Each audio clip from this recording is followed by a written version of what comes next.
2025년 2월 12일 수요일 주를 경외함과 성령의 위로로 라는 제목으로 오늘 주어진 본문 가지고 함께 은혜를 나누어 보려고 합니다.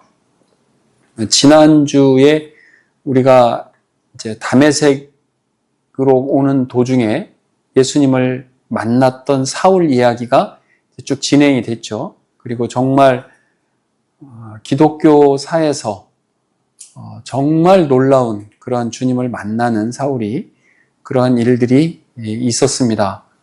오히려 본인이 대제사장에게 공문을 받아서 그 다메섹에 있는 사람들, 회당에 있는 사람들 두루다니면서 그 사람들을 다 결박해서 예루살렘으로 끌고 가려고 그렇게 살기, 위협이 등등했던 그 사울이 그 대제사장이 준 공문, 얼마나 권위가 있습니까? 그 권위가 있는 그 공문 자체를 완전히 무력화시키고 예수 그리스도의 그 부름을 받은 택한 그릇으로서 예수님께서 부여한 그 말씀을 붙잡고 다시금 이제 다메섹으로 들어갔던 것이죠. 그리고 거기서 아나니아라고 하는 사람을 통해서 직가라고 하는 곳에 있는 유다의 집에 있는 사울에게 아나니아가 가서 안수하고 이제 눈의 비늘도 벗겨지고 몸도 회복되고 성령이 충만해서 예수가 그리스도입니다라고 그렇게 각 회당을 다니면서 복음을 전했던 그 사울 이야기가 조금 더 진행이 되는데 여기서는 우리가 조금 이해가 필요합니다. 그래서 요 23, 24, 25 이 3개 절하고 갈라디아서하고 고린도 후서가 살짝 연계가 되기 때문에 그 부분을 가지고 우리가 좀 이해를 할 필요가 있을 것 같아요. 23절에 여러 날이 지나매라고 되어 있죠. 이 여러 날이 며칠 정도 될 것 같습니까? 요게요, 제법 됩니다. 한 3년 이상 되는 것으로 봐야 됩니다.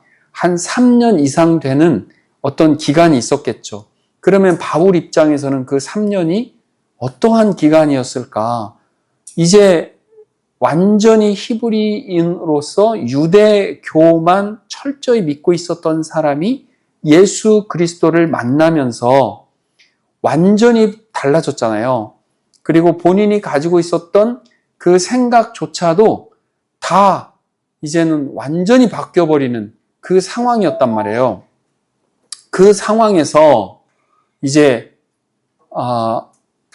3일 정도는 회개하고 다시금 자신을 추스리는 기간이었지만 약 3년 정도 되는 이 기간은 온전히 하나님과 교제하고 하나님과 만나면서 정말 어떤 그 사도로서 그리고 복음을 전하는 자로서의 그 충분한 자기의 성숙의 과정이 요 여러 날로 표현되어 있는 요 기간입니다.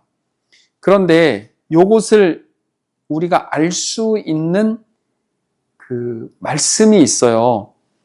요 말씀이 어디냐면 갈라디아서 1장 말씀을 한번 우리가 잠깐 살펴볼 필요가 있습니다. 갈라디아서 1장 17절, 18절을 제가 보면 또 나보다 먼저 사도된 자들을 만나려고 예루살렘으로 가지 아니하고 이거 지금 바울이 쓴 거거든요. 바울이 갈라디아서를 쓸 때 본인이 다메섹에서에 있었던 사건을 잠깐 써요. 지금 사도행전은 누가 썼다고 그랬죠? 누가라는 사람이 썼잖아요. 근데 이 갈라디아서는 바울이 직접 썼어요. 본인이 뭐라고 썼냐면 자기가 다메섹에서 그러한 일을 겪은 뒤에 다시 예루살렘으로 가지 않았다. 어디로 갔다라고 나와요? 아라비아로 갔다. 그죠? 아라비아로 갔다. 아라비아로 갔다가 다시 다메섹으로 돌아왔다.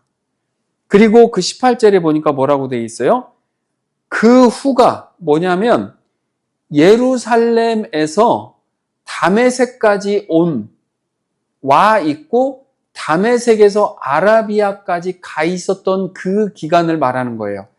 그 3년 정도 지난 후에 내가 게바가 누구냐면 베드로거든요.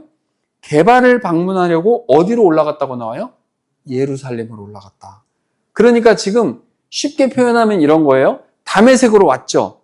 다메섹으로 오는 중에 예수님 만나고 완전히 변화된 상태에서 있다가 예루살렘으로 바로 가지 않고 아라비아로 가서 복음도 전하고 거기에서 사도로서의 그 사역을 감당하다가 3년 정도 지난 후에 예루살렘으로 올라간 것이죠.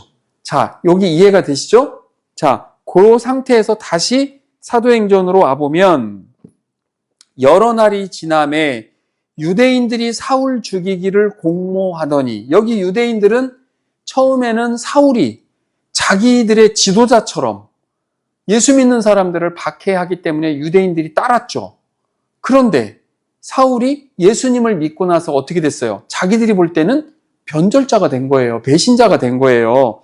그런 상태에 있는데 그 계교가 사울에게 알려지니라 그들이 그를 죽이려고 밤낮으로 성문까지 지키거늘.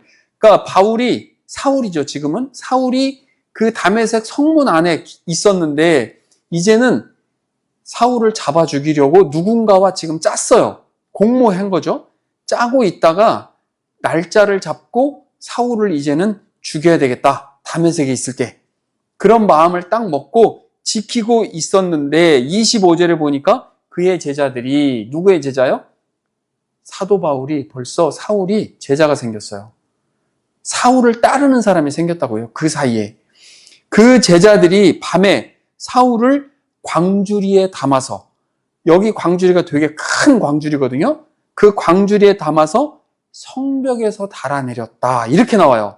자, 이것을 우리가 조금 이해하기 쉬운 부분이 어디에 있냐면요. 고린도 후서에 나와요.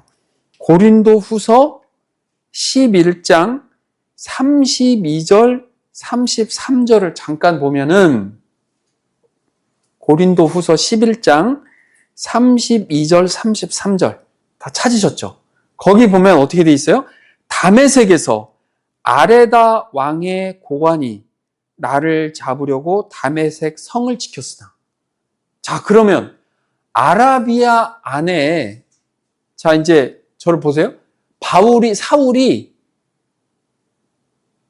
복음 전도를 하러 갔던 아라비아 그 지역에 나바테아라고 하는 왕국이 있어요. 왕국. 어떤 왕국. 그 왕국의 왕이 누구냐면 여기 있는 것처럼 아레다 왕이라고요. 아레다 왕. 이 아레다 왕의 고관들이 거기에서 사울이 복음을 전하면서 무슨 일이 있었는지는 모르겠지만 사울을 죽여야 되겠다라고 여기서부터 이미 생각을 한 거예요. 그리고 그 사람들이 다메섹에 있는 유대인들하고 공모를 한 거죠. 공모를 해서 성 안에 지금 사울이 갇혀 있다. 그러면 이제 걔를 죽이자라고 작정을 한 거죠. 이 고린도 후서도 누가 썼습니까? 바울이 썼죠. 바울이 썼어요. 이 바울이 지금 그 얘기 쓰는 거예요.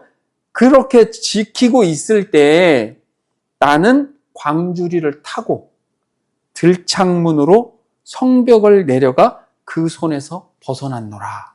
자, 다시 이제 여긴 됐어요. 다시 이제 우리 오늘 보는 본문 사도행전으로 이제 오시면 됩니다. 자, 그러면 이제 다시 정리가 되죠. 3년 정도 지남에 유대인들이 사울 죽이기를 공모했어요. 누구랑 공모했어요? 그 아까 얘기했던 아라비아에 있는 어떤 왕국이 있다고 쳐요. 그냥 우리가 복잡하니까 그 아라비아 왕국의 지역에 있는 어떤 왕국에서 사울을 죽이려고 사람들이 온 거죠. 그 사람들하고 유대인들이 공모를 해서 사울을 죽이려고 했는데 그것을 누가 알은 거죠.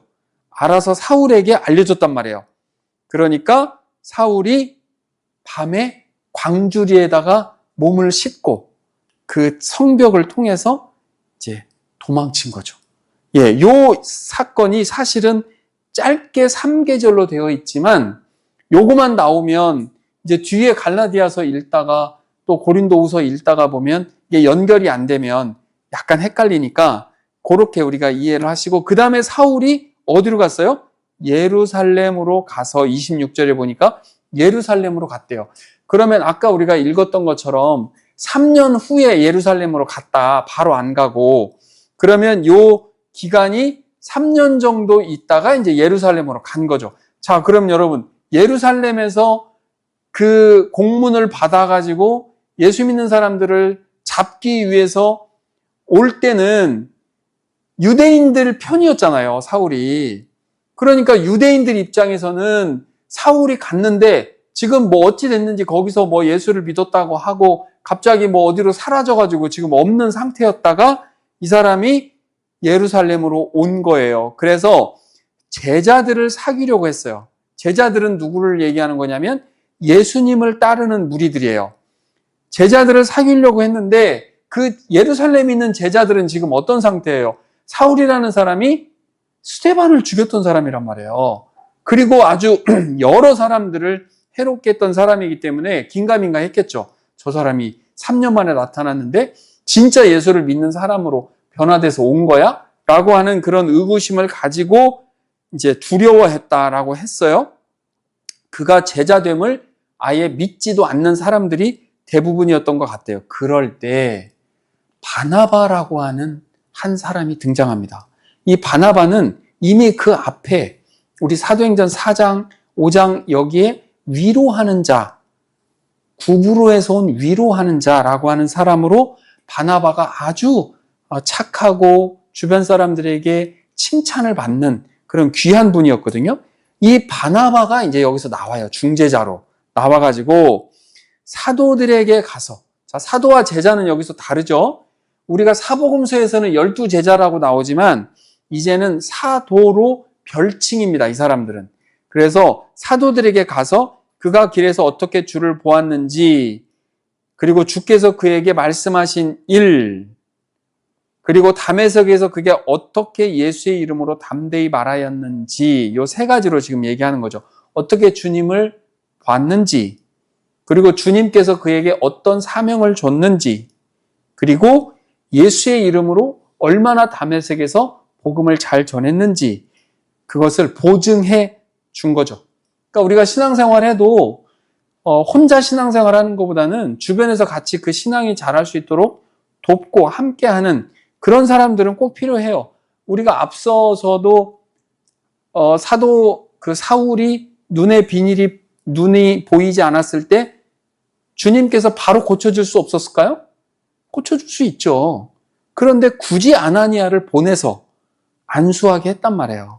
그런 의미에는 우리가 신앙생활하면서 다 옆에서 돕고 경건한 사람들이 같이 함께하면서 그 신앙이 자랄 수 있도록 하는 그런 과정들로 하나님께서는 그런 인격적인 관계를 사용해 가시는 거죠.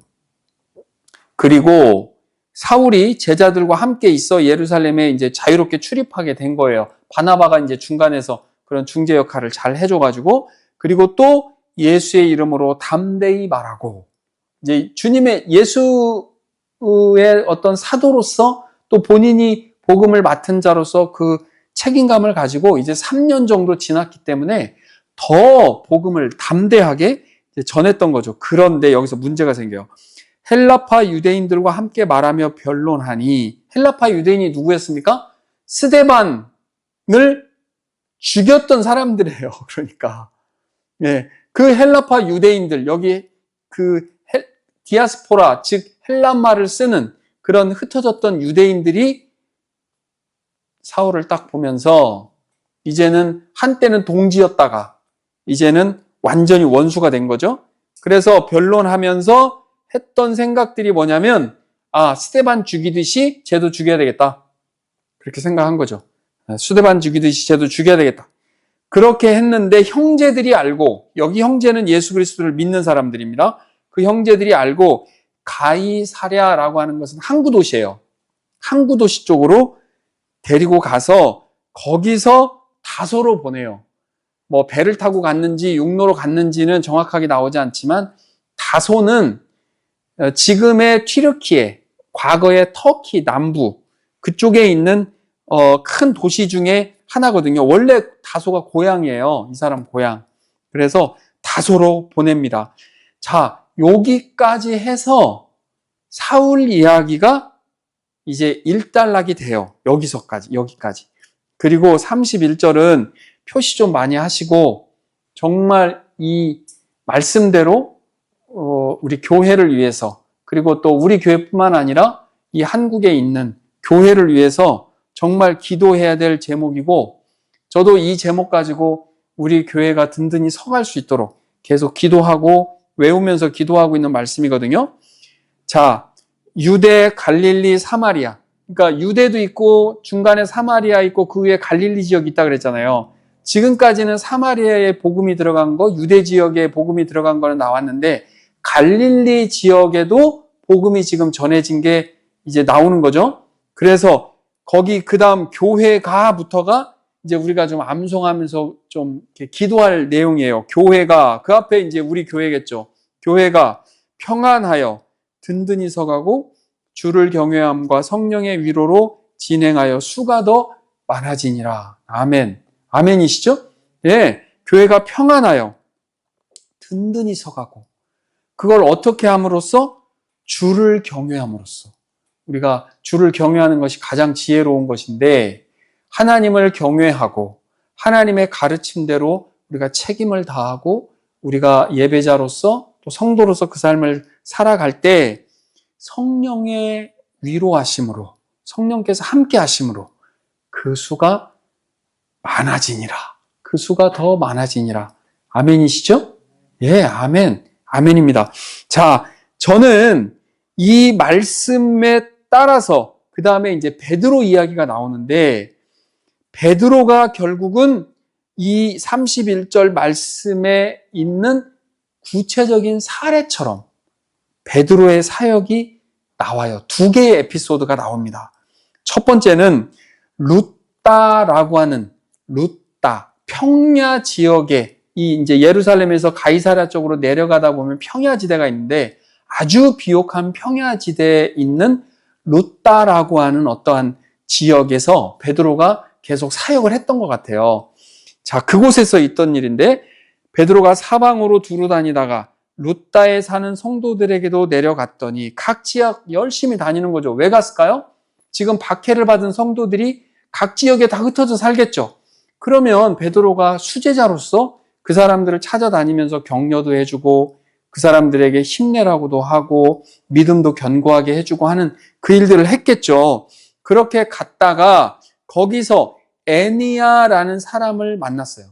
애니야가 남성인데 이 남자를 만났더니 그가 누구냐면 중풍병에 걸렸네. 그래서 침상에 누웠어요. 그리고 그 병을 앓은 지가 벌써 8년이나 된 거예요. 얼마나 고통스럽겠어요. 이 고통 가운데 있는 그 사람을 만난 거예요. 누군가가 소개를 해서 만났는지, 아니면 이 사람 집에 갔는지, 아니면 우리가 마태복음 9장에 있는 것처럼 중풍병자를 침상채 다른 사람 4명이 데리고 베드로에게 왔는지 우리가 알 수 없지만, 베드로가 그 사람을 만나서 뭐라고 얘기합니까? 애니야야, 예수 그리스도께서 너를 낫게 하시니. 베드로가 낫게 한다고 했어요? 아니죠. 베드로가 아니라 예수 그리스도께서 너를 낫게 하신다. 일어나 내 자리를 정돈하라. 이게 어떤 말씀하고 비슷합니까?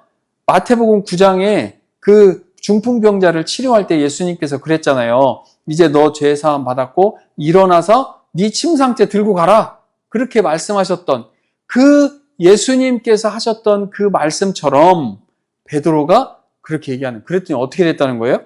곧 일어나니. 곧 일어나니. 일어나는 거예요. 정말 엄청난 일인 거죠. 8년 동안 그렇게 고통 가운데 있었고 움직일 수도 없었던 그 사람이 치료를 받다 보니까 어떤 일이 생긴 거예요? 루따와 사론에 사는 사람들, 이 사론이 뭐냐면 평야지대, 루따를 포함하고 있는 넓은 평야지대예요. 그러니까 샤론 평야와 그 안에 사는 루따에 사는 사람들이 소문을 들은 거죠. 야, 그 사람 있잖아. 왜 지금 그 아파가지고 고통 중에 있고 걷지도 못하잖아. 그 사람이 베드로가 내려와서 그 사람 만나서 고쳐줬대. 예수님의 이름으로 고쳐줬대. 라고 얘기한 거죠. 그래서 그를 보고 주께로 돌아오니라. 여러분, 돌아와야 됩니다. 주님께 돌아와야 돼요. 주님께 돌아오는 것이 가장 좋은 길이고 안전한 길이에요. 이 험한 세상, 험한 세상, 정말 우리 혼자 힘으로 살기에도 얼마나 벅차고 고단하고 힘듭니까? 그런데 주님이 부르시잖아요. 돌아오라고. 그래서 주님이 함께 가자고. 함께 손잡고 힘들고 어려울 때 기도하라고, 또 말씀 가운데 위로도 주시고, 아니 이렇게 좋은 주님께서는 늘 돌아오라 이렇게 얘기하는 것처럼 어떤 계기가 생겼을 때, 지금은 뭐예요? 애니야라고 하는 사람을 통해서 계기가 생긴 거죠. 그러면 하나님께서는 베드로를 애니야만 구원하라고 이 자리에 보낸 게 아니잖아요. 애니야를 통해서 다른 사람들을 같이 구원하도록 지금 애니야를 사용하신 것이고, 베드로는 그 일을 한 거죠. 사람들이라고, 룻다와 사론에 사는 사람들 다수가 이방인이에요. 이 사람들 다수가 예루살렘 사람들이, 이스라엘 사람들이 아니라고요. 유대인이 아니라고요. 그 다수가 그 예수라고 하는 사람이 진짜 메시아구나 라고 하는 것을 받아들이고 하나님께로 돌아왔다. 이제 하나의 에피소드고요. 두 번째 에피소드가 뭐냐면, 욥바라고 하는 것은 항구 도시예요. 완전히 조금 더 이 바다 쪽으로 가야 되는 항구 도시에 다비다라 하는 여제자가 있으니, 여제자는 이 사람은 예수 믿는 사람인 거죠. 이제 제자로 표현하니까. 있는데 그 이름을 번역했을 때는 도르가라. 이제 두 가지 이름을 다 썼으니까. 그런데 이 사람의 특징이 뭐냐? 선행과 구제하는 일이 심히 많다. 그러니까 어떤 사람 딱 보면 우리가 뭐 한마디로 표현하잖아요. 저분 참 주님을 사랑하는 사람, 저분 참 주의 일에 성실한 사람, 저분 참 전도를 참 잘하는 사람, 뭐 이렇게 어떤 얘기가 있는데, 여기는 선행과 구제하는 일이 참 많은 사람. 근데 그때 병이 들었어요. 그래서 죽은 거죠. 그러니까 사람들이 그 장례 관습에 따라서 이 사람을 깨끗하게 씻어서 어떤 의미인지 바로 뭐 매장을 하거나 아니면 어떤 뭐 이렇게 한 것이 아니라 다락에 누였어요. 다락에 누이고 베드로를 부를 생각을 한 거예요. 다른 사람들 같았으면 그냥 뭐 일반적으로 장례를 치렀겠죠. 그런데 그 중에 누군가가 어떤 생각들로 어떻게 이야기를 했는지 이 욥바에 사는 제자들이 베드로를 데리고자, 베드로가 가까운 곳에 있어 라고 생각을 가지고 두 사람을 보냈어요. 베드로를 모시고 와라. 그리고 두 사람이 가서 베드로에게 말을 했겠죠. 지체할 시간이 없다. 빨리 갑시다. 이런 사람이 있는데 지금 숨을 거두었어요 라고 얘기한 거죠. 그러면 일반인 같으면은 이미 숨을 거두었고 이미 돌아가셨는데 내가 가본들 뭐 어떡하겠습니까? 이렇게 했을 텐데 베드로가 바로 가요. 베드로가 일어나 그들과 함께 가서 이름에, 가서 도착하니까 39절에 보니까 그 베드로를 데리고 어디로 올라가요? 다락방에 간 거예요. 다락방에 갔더니 모든 과부들이 거기 다 모여 있는 거예요. 베드로 곁에 서서 우는 거죠. 울면서 이 사람이 얼마나 우리에게 선행과 구제를 베풀었는지를 이야기하면서 그 사람이 자기들에게 지어주었던 옷, 지금으로 치면 옷을 사주었든지 뭐를 어떤 선행을 베풀었겠죠? 그 내용물들을 다 보여주는 거예요. 근데 베드로가 그 사람들을 다 나가라. 여기서 다 나가라. 우리 예수님께서도 그런 적 있죠? 회당장 야이로의 딸이 죽었을 때 야이로의 딸을 구하러 데려갔다가 거기에서 애곡하는 사람들, 막 울고 있었잖아요. 여기도 우는 거고 다 애곡하는 거죠. 애곡하는 사람들이 있을 때 다 내보내잖아요. 다 내보내고 치유를 하셨는데 그런 것처럼 베드로도 다 내보냅니다. 애곡하고 문상 온 사람들 다 내보내고 거기서 바닥에 무릎을 꿇고 기도하는 거죠. 그리고 기도를 하다가 기도를 충분히 하나님께 기도한 후에 시체에게 돌이켰다. 그러니까 시체를 바라본 거죠.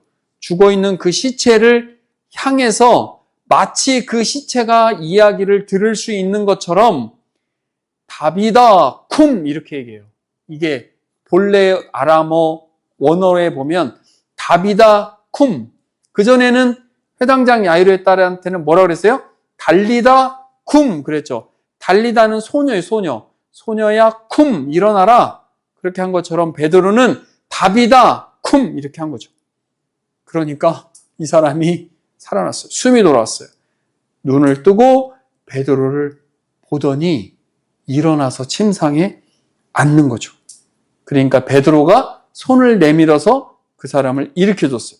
그리고 밖에 기다리고 있는 제자들, 성도들이죠. 거룩한 무리입니다. 성도라는 뜻은 예수 그리스도로 인해서 우리의 죄가 깨끗이 씻음받은 그러한 성도, 거룩한 무리들을 성도라고 해요.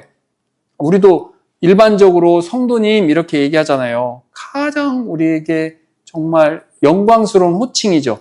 아니 내가 무슨 성도야. 내가 뭐 지금 이런데 무슨 내가 성도야.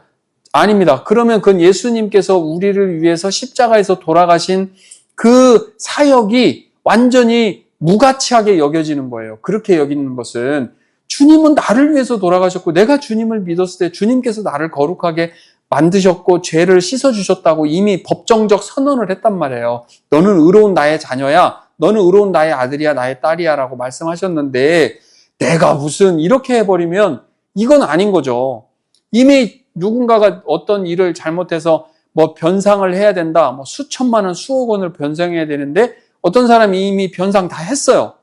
다 했는데도 불구하고 자기는 내가 저거를 갚아야 되는데 내가 저걸 갚아야 되는데 라고 한다면 그건 갚아준 사람의 그 고마운 은혜를 우리가 이제 무시하는 거나 뭐 별반 차이가 없는 것이죠.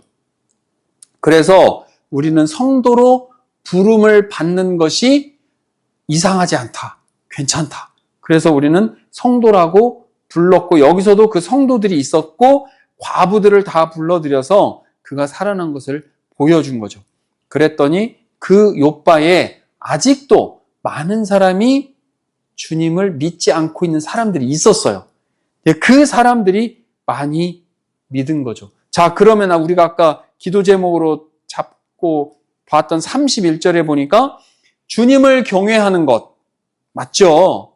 성령께서 그렇게 위로를 주시는 것 무엇을 통해서요? 그 성령의 역사, 그 성령의 놀라운 치유 사역을 통해서 다시 소생시키는 그 사역을 통해서 위로를 해 주시면서 이 사역을 진행해 가셨기 때문에 수가 더 많아졌더라.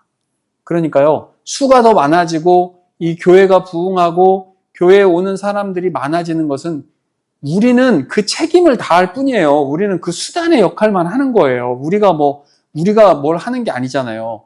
주를 경외하는 우리의 모습, 하나님께서 그것을 보시고 성령께서 위로로 진행하셔서 결국은 그 사람들이 주님을 믿고 돌아올 수 있도록 그 역할을 하는 것이고 우리는 그 일을 위해서 정말 간절히 기도하면서 이렇게 주를 믿는 자들이 더 많아지도록 그래서 함께 구원받고 함께 주의 은혜를 받으면 얼마나 좋겠어요.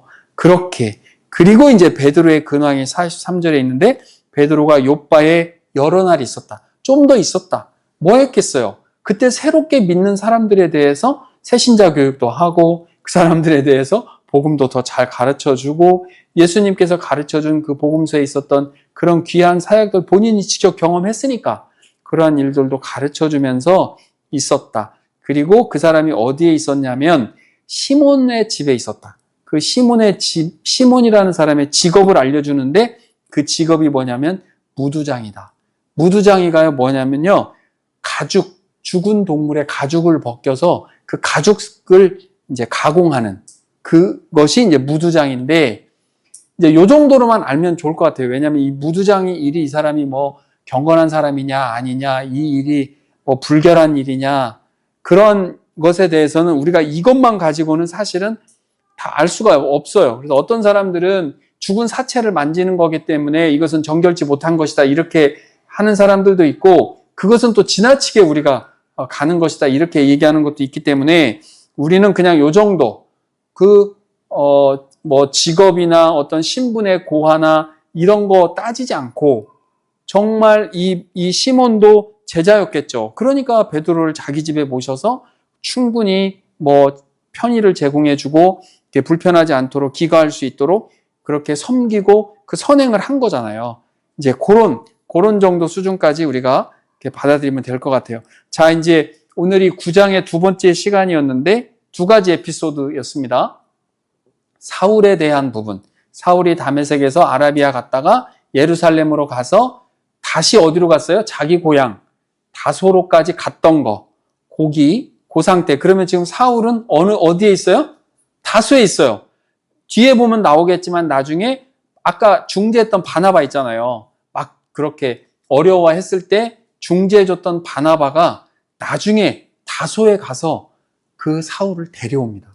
그거 이제 뒷부분에 가면 이제 우리가 곧 볼 거고, 사울은 지금 그 상태에 있는 것이고, 이제 베드로가 우리 지난번에 8장에서 보면 이제 사마리아 지역에 와가지고 그 마술사 시몬에게 이렇게 막 나무라고 했었잖아요. 그 뒤로 베드로 이야기가 지금 잠깐 이렇게 나오지 않았다가 이제 베드로 이야기가 나오는 것으로 해서 오늘 말씀을 쭉 살폈습니다. 우리가 왜 예수 그리스도를 전해야 하는지, 또 돌아올 자들에게 우리가 권면해서 그들이 예수님께 돌아올 수 있도록 우리가 도와야 하는지, 이런 성경의 위인들을 보면서 우리가 좀 교훈도 받고요. 또 무엇보다도 31절에 있는 것처럼 정말 교회가 평안하여 든든히 서가고 주를 경외함과 성령의 위로로 진행하여 수가 더 많아졌다라고 하는 이 말씀을 우리가 꼭 붙잡고 정말 우리 교회를 위해서 또 함께 기도하는 그러한 저와 여러분이 다 되었으면 좋겠습니다.